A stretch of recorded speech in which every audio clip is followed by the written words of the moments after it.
બનાવશું ગુજરાતીની favourite item, અને બધાની મનગમતી ભાવતી વસ્તુ બનાવવાના છે. એ આપણે વાટી દાળના ભજીયા, મગની વાટી દાળના ભજીયા. તો જુઓ ગાઈઝ, મેં રાતે છે ને મગની દાળ ને મગ ને બધું પલાળી દીધું હતું. ખાલી મગની દાળ જ છે, મતલબ, અને થોડાક મગ હતા તો એ પણ પલાળી દીધા છે. તો દરદરું પીસું છે આપણે, એકદમ લીસું નથી પીસું. રાતે પલાળી દીધું હતું ને સવારે મેં પીસી લીધું છે. તો જુઓ, આને એકદમ બારીક નથી કરવાનું, દરદરું પીસવાનું છે રફલી. તો આપણે હવે એમાં નાખશું ચણાનો લોટ. પાણી તો આપણે નાખવાનું જ નથી. મેં પીસું ત્યારે પાણી નહોતું નાખ્યું, ધોઈને એમને જ પીસું હતું. આપણે પછી આમાં જેટલો સમાય એટલો આપણે ચણાનો લોટ નાખશું.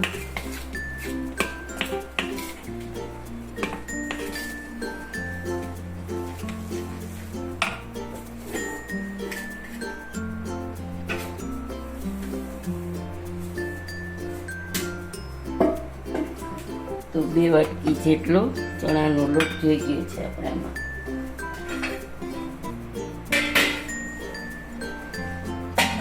એટલે પતલું નથી કરવાનું, મતલબ સેજ ઠીક રાખવાનું છે. અને આમાં સાજી કે એવું કાંઈ નાખવાનું નથી. નિમક, આદુ, મરચાં એ બધું હમણાં આપણે નાખીએ ત્યારે જોઈ લેજો, બરાબર. અને ચણાનો લોટ નાખી અને થોડીક વાર આપણે એને આમાં થોડોક ચોખાનો લોટ નાખીશું. 1 ચમચો, મોટા ચમચા જેટલો જ છે, કંઈ બીજું નથી.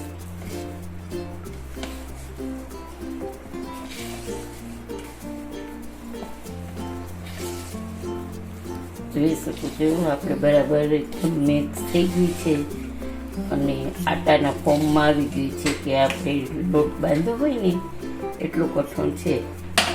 હવે એમાં આપણે નાખી દઈશું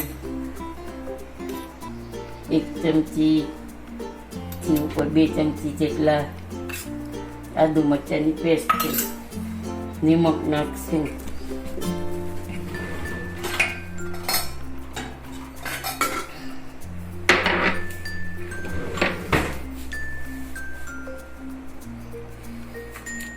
એક ચમચીથી ઓછું થોડુંક નિમક નાખ્યું છે.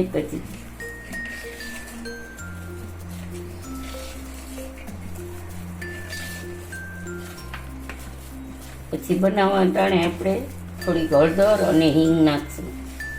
અને આને 5-10 મિનિટ આપણે રેસ્ટ કરવા મૂકી દઈશું. એટલે સરસ થાય ભજીયા. તો જોઈ શકો છો ગાઈઝ, આપણે તેલ મૂકી દીધું છે અને આમાં આપણે હળદર નાખશું કલર લઈ આવવા માટે. 1/2 ચમચી લાલ મરચું પાવડર નાખશું. 1/2 ચમચી આપણે ધાણા જીરું નાખશું અને 1 નાની ચમચી આપણે હિંગ નાખશું.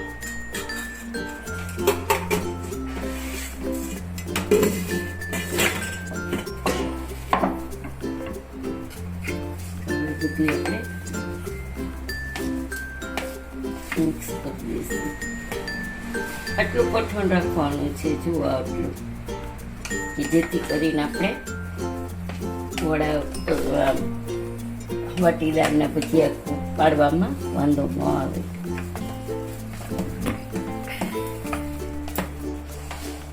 આમાં કંઈ ખારો કે સોડા કે એવું કંઈ આપણે નાખવાનું નથી, બેકિંગ પાવડર કે કંઈ, કારણ કે આને કડક જ કરવાના છે આપણે.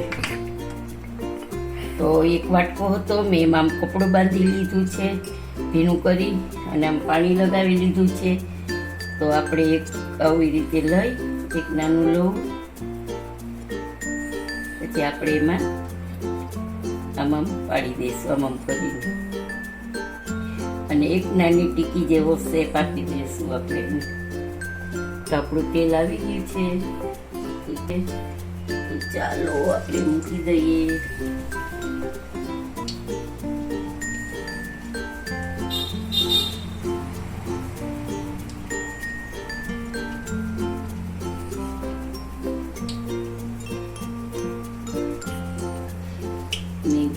ફ્લેમ સ્લો રાખી છે અને પાણીવાળો હાથ તમે કરતા જાજો એટલે ચોટે નહીં.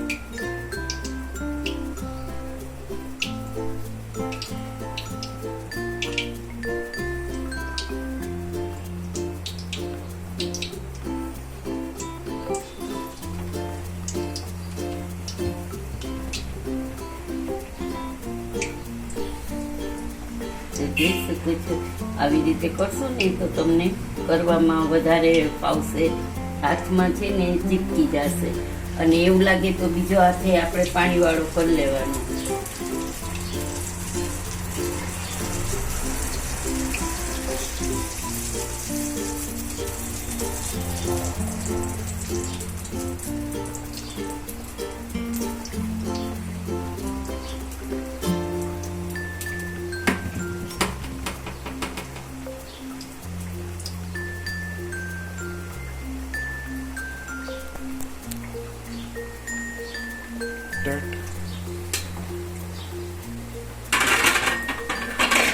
જોઈ શકો છો ગાઈસ કે આપણે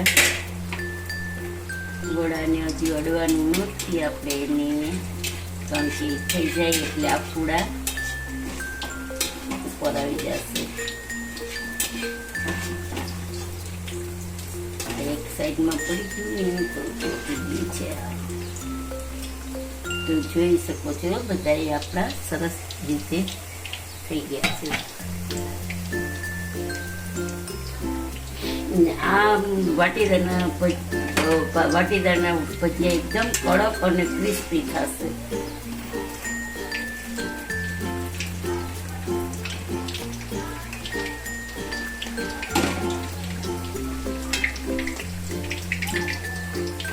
હવે આપણે મીડિયમ આંચ ઉપર લઈ લઈશું.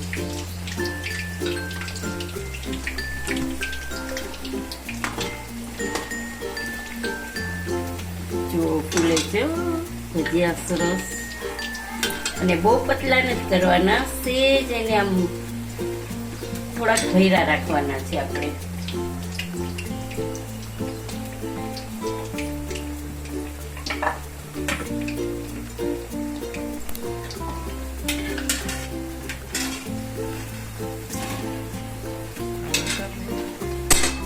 તો જોઈ શકો છો ગાઈઝ આપણા વડા રેડી છે અને આપણે ગેસ બંધ કરી દઈશું હમણાં. હવે બીજા પછી ઉતારવાના છે એટલે આપણા વડા રેડી થઈ ગયા છે. તો કેવા કડક છે તમે જોઈ શકો છો અવાજ ઉપરથી. તો ચાલો આપણે ડીશ સર્વ કરવા માટે રેડી છે.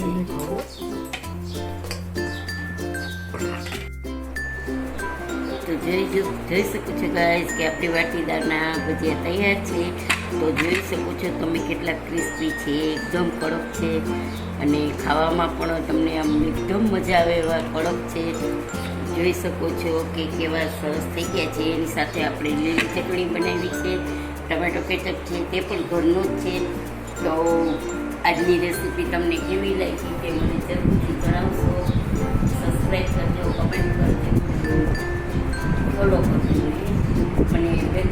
અને બેલ બટન પ્રેસ કરજો અને મને કમેન્ટ કરીને જરૂરથી જણાવજો કે તમને આજની રેસીપી કેવી લાગી. તો તમારી કમેન્ટમાં મને ખૂબ જ પ્રોત્સાહન મળે છે. તો થેન્ક યુ.